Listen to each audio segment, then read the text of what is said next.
Welcome students.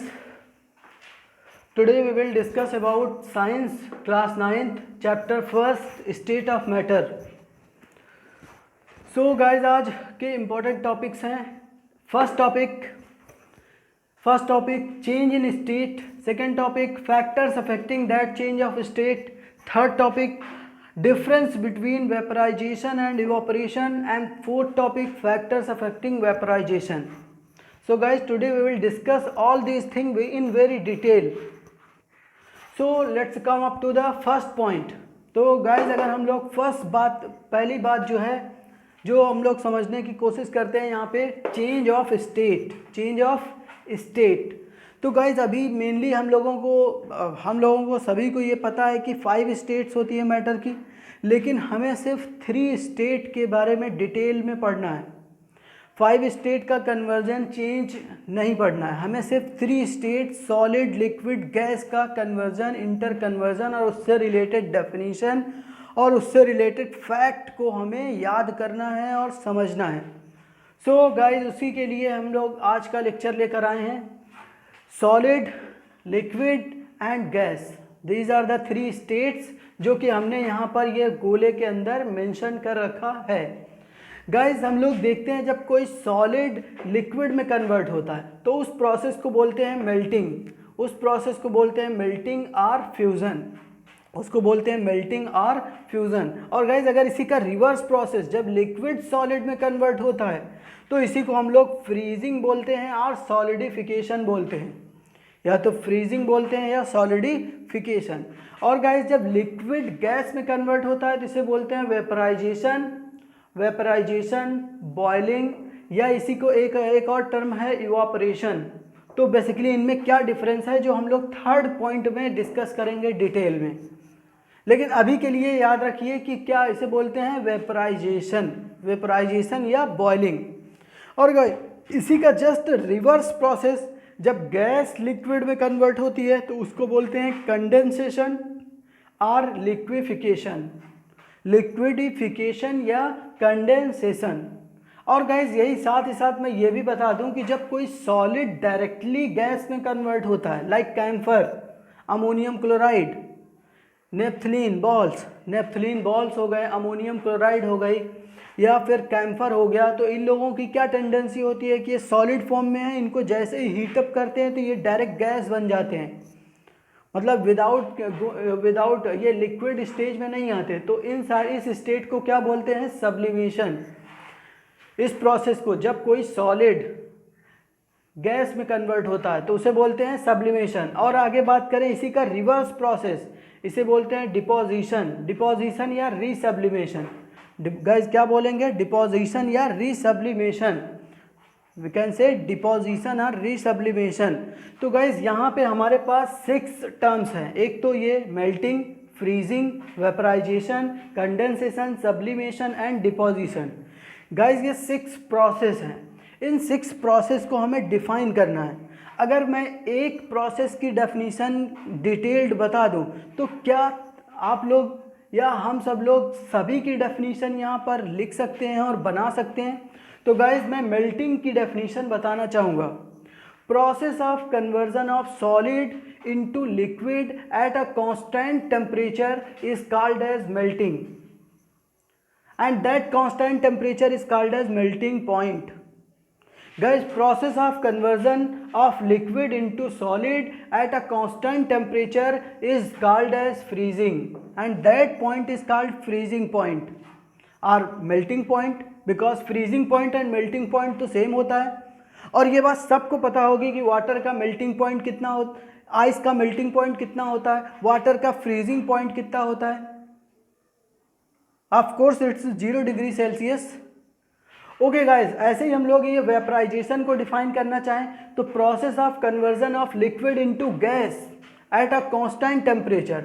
और यहाँ पे जो कांस्टेंट टेम्परेचर होता है उसे बॉइलिंग पॉइंट बोलते हैं BP. और ये सबको पता है कि ये बॉइलिंग पॉइंट कितना होता है 100 degree Celsius for water, not for all liquids. It's only for water 100 degree Celsius. Okay और अगर हम गैस का लिक्विड में कन्वर्जन जाने तो ये क्या है, ये कंडेंसेशन इसी तरीके से डिफाइन कर लेंगे। तो hope you can define all these thing. Sublimation को गाइस डिफाइन करते हैं, process of conversion of solid in directly into gas at a constant temperature is called as sublimation. Deposition को डिफाइन करते हैं guys, process of conversion of gas directly into solid at a constant temperature is called as deposition. So hope you can define it and you can understand it. Okay so now we are moving to the next point, factors affecting change of state. इस change of state को affect करने वाले factors, तो guys यहाँ पे सबसे बड़ा factor, one of the major factor, temperature. तो गाइज ये टेम्परेचर ये डिसाइड करता है कि कौन किस स्टेट में रहेगा। लाइक अगर ये अभी ये मार्कर जो है सॉलिड स्टेट में है, तो अगर हम इसको हीट करें तो एक ऐसा टेम्परेचर आएगा, it will become into the liquid, ये लिक्विड स्टेट में चला जाएगा। और अगर और ज़्यादा हीट करें तो it will become the vapour stage, मतलब गैसियस स्टेज में चला जाएगा। और हीट करेंगे तो it will become the plasma state. तो गाइज यहाँ गैस के बाद यहाँ पर प्लाज्मा स्टेट आएगी और यहाँ इस तरफ कूल डाउन करने पर ये बोस आइंस्टाइन कंडेंस स्टेट आएगी, बोस आइंस्टाइन कंडेंस स्टेट यहाँ इस तरफ आएगी। तो गाइज टेम्परेचर बढ़ाने पर सॉलिड लिक्विड में बदलता है, लिक्विड गैस में बदलता है और गैस जो है प्लाज्मा में बदलेगा ऑब्वियसली। और एग्जैक्टली सेम अगर हम लोग कूल डाउन करें, टेम्परेचर को डिक्रीज करें तो प्लाज्मा गैस में कन्वर्ट होगा, गैस कन्वर्ट होगा लिक्विड में, लिक्विड कन्वर्ट होगा सॉलिड में और सॉलिड जो है बोस आइंस्टाइन कंडेंस स्टेट में। ये बहुत ही लो टेम्परेचर पर है और ये बहुत ही हाई टेम्परेचर पर है, जो जनरली यूजुअली एग्जिस्ट नहीं करते। यूजुअली जो एग्जिस्ट करते हैं वो यही तीनों स्टेट्स हैं। Okay guys, so very clear to you temperature का रिलेशन कैसा है। अगर हम लोग बात करें प्रेशर तो प्रेशर भी वेरी इंपॉर्टेंट रोल प्ले करता है। लाइक अगर हमें किसी गैस को जो है गैस का स्टेट चेंज करना है तो गैस बहुत ही रिलैक्स्ड और फ्री स्टेज में होती है। तो गैस को अगर हम लोग टेम्परेचर डाउन करें और उसका प्रेशर इंक्रीज करें तो इस गैस को बहुत ही ईजिली हम लिक्विफाई कर सकते हैं। अगर हम गैस को क्या करें, टेम्परेचर डिक्रीज कर दें और प्रेशर इंक्रीज कर दें तो this gas will become liquid, more easily it will become liquid.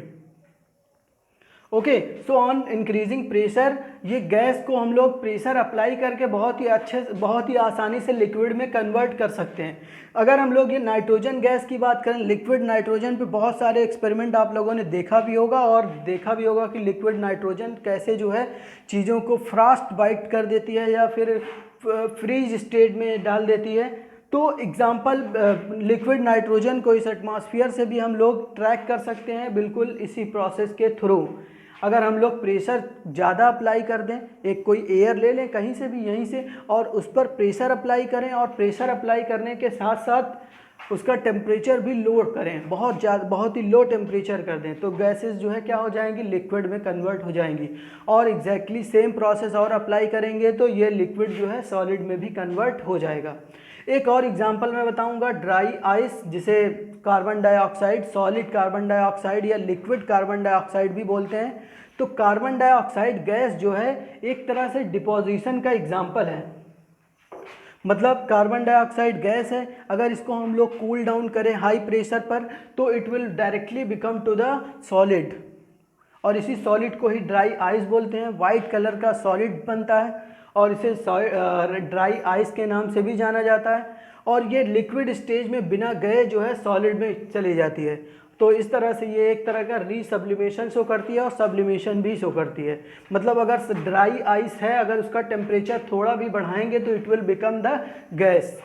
So hope you are very clear. इसके साथ साथ इम्प्योरिटीज़, अगर कोई सॉलिड जो है या कोई सब्सटेंस है वो प्योर फॉर्म में है तो उसका मेल्टिंग पॉइंट, बॉइलिंग पॉइंट, मतलब उसका स्टेट में कन्वर्जन जो है ईजिली होता है।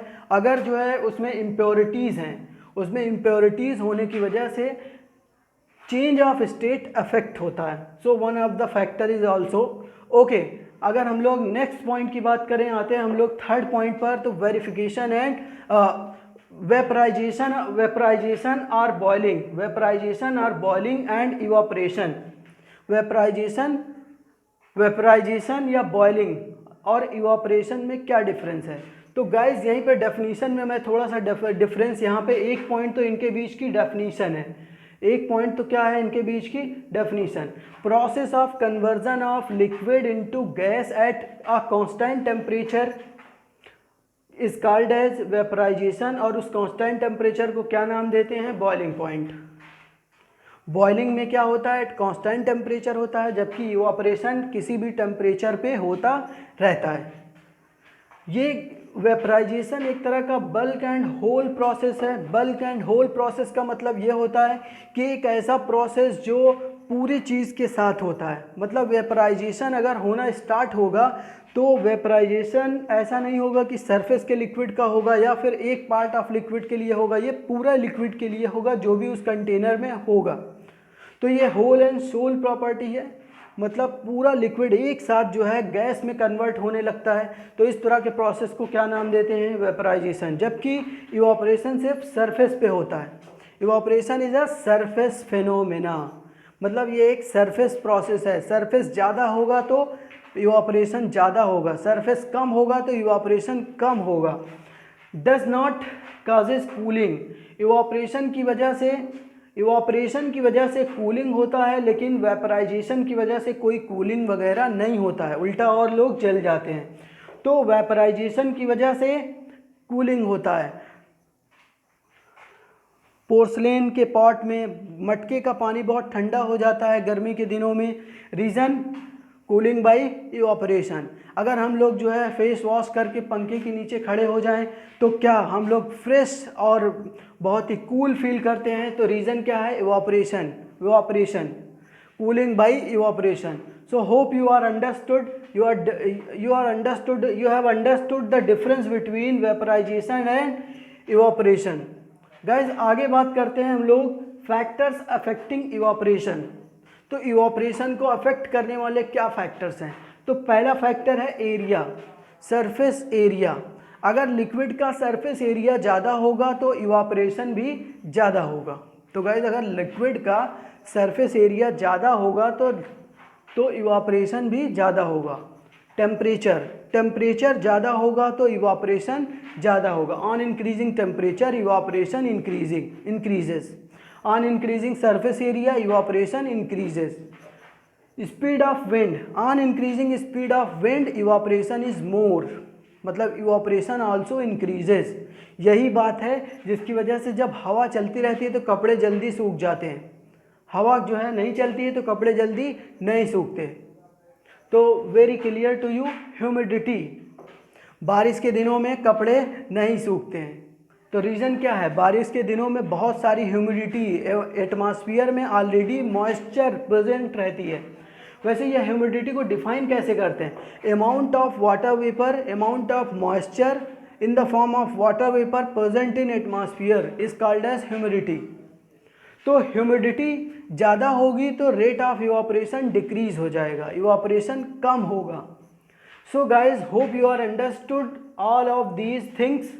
यहाँ पे हम लोगों ने 4 पॉइंट डिस्कस किए। पहले तो हम लोगों ने चेंज ऑफ स्टेट की बात की, फिर हम लोगों ने फैक्टर्स कि ये चेंज को कौन कौन से फैक्टर हैं जो अफेक्ट करते हैं, फिर उसके बाद हम लोगों ने डिफरेंस की बात की कि वेपराइजेशन एंड इवापोरेशन में क्या डिफरेंसेस हैं, और फिर उसके बाद वेपराइजेशन को इवापोरेशन को अफेक्ट करने वाले कौन कौन से फैक्टर्स हैं, ऐसे कौन कौन से फैक्टर हैं जिन पे इवापोरेशन डिपेंड करता है। So hope you are understood about it. Okay guys, so now we are going to discuss some important definition and terms, so guys यहाँ पे सबसे पहला टर्म है heat. what is this heat? So guys heat is a form of energy which gives a sensation of warmth or hotness or coldness। So guys heat एक तरह की energy है जो हमें गर्माहट या हॉटनेस और कोल्डनेस, वार्मथ का सेंस देती है। तो हीट क्या है, एक तरह की एनर्जी है। तो गाइज अगर हीट एनर्जी है तो इसको मेज़र करने के लिए इसकी एसआई यूनिट क्या होगी, जूल। और जनरली हीट एनर्जी को किस में मेज़र करते हैं? कैलोरी में मेज़र करते हैं। Hope you are understood now. So first definition very important to you, it is very clear to you now. Heat is the form of energy which gives sensation of warmth. इसकी SI unit क्या है? Joule, लेकिन इसको calorie में generally measure करते हैं। और guys हाँ, एक और वेरी इंपॉर्टेंट थिंग कि एक कैलोरीमीटर ही वो डिवाइस है जिससे हम लोग हीट एनर्जी को मेज़र कर सकते हैं, मतलब ट्रांसफ़र ऑफ हीट एनर्जी को मेज़र कर सकते हैं। एग्जैक्टली हीट एनर्जी को मेज़र करना बहुत मुश्किल है, बहुत ही इम्पॉसिबल टास्क है। तो सिर्फ ट्रांसफ़र ऑफ हीट को मेज़र कर सकते हैं। मतलब अभी ये मार्कर है तो इस मार्कर के पास कुछ ना कुछ अमाउंट में हीट है, लेकिन कितना हीट है ये हम पता नहीं कर सकते। हाँ, ये है कि अभी कुछ टाइम के अंदर इसने कितना हीट लिया है या कितना हीट इसने दिया, वो फाइंड आउट कर सकते हैं with the help of calorimeter. तो गाइज आगे बात करते हैं स्पेसिफिक हीट कैपेसिटी। अगर हम स्पेसिफिक हीट कैपेसिटी की बात करें तो ये क्या है? Amount of heat required to raise temperature of unit mass of substance by 1 degree Celsius. मतलब कोई भी सब्सटेंस है उसका यूनिट मास, मतलब 1 ग्राम ले लिया, उस 1 ग्राम के टेम्परेचर को 1 डिग्री बढ़ाने के लिए जितनी हीट की रिक्वायरमेंट होगी उसको क्या नाम देते हैं? Specific heat capacity. और हीट कैपेसिटी क्या होती है? Amount of heat required to raise temperature of whole body by 1 degree Celsius. Guys इसमें और इसमें सिर्फ इतना ही डिफरेंस है कि यहाँ पर क्या बात होती है कि amount of heat required to raise temperature of unit mass of substance by 1 degree Celsius, मतलब यूनिट मास 1 kg या 1 ग्राम की बात होती है। लेकिन यहाँ पर गाइज क्या बात होती है? Whole body by 1 degree Celsius. Okay, और लेटेंट हीट की बात करें तो लेटेंट वर्ड का मतलब ही हिडन होता है, हिडन हीट। तो ये लेटेंट हीट मतलब एक तरह की हिडन हीट है। A hidden heat which is required to raise change of state, state change करने के लिए रिक्वायर्ड होती है। Amount of heat required to raise change of state of unit mass of substance, unit mass of substance के state को change करने के लिए जो एनर्जी या जो हीट की रिक्वायरमेंट होती है that is the heat energy. Okay guys, आगे बात करते हैं टेम्परेचर की। तो टेम्परेचर क्या होता है? It is the degree of hotness और कोल्डनेस ऑफ द बॉडी। मतलब किसी बॉडी में कौन सी बॉडी एक्सटेंट क्या है, उसके हीट एंड कोल्ड होने का एक्सटेंट क्या है, उसी को क्या नाम देते हैं? टेम्परेचर। और टेम्परेचर को मेज़र करने के लिए जो डिवाइस है उसे थर्मोमीटर बोलते हैं। तो thermometer is the device which is used to measure temperature. Okay guys, so hope you are very understood. Now we are moving to the next and last point to this chapter, scales of temperature. Temperature को measure करने के लिए बहुत सारी scales हैं, thermometers बहुत सारे हैं, कभी हम लोग डिस्कस करेंगे। लेकिन अभी हमारा टॉपिक ये है कि scales of thermometer, scales of temperature. तो टेम्परेचर को मेज़र करने के लिए डिवाइस है थर्मोमीटर। तो थर्मोमीटर में जो स्केल्स यूज़ होती हैं वो कौन कौन सी स्केल्स हैं? तो पहली स्केल है डिग्री सेल्सियस, जिसका सिंबल क्या है? डिग्री सेल्सियस या डिग्री सेंटीग्रेड। सेल्सियस ने इसे बनाया था इसीलिए उनके नेम पे इसे डिग्री बोला गया। डिग्री फ़ारेनहाइट, फ़ारेनहाइट ने इसे बनाया था इसलिए फ़ारेनहाइट बोला गया।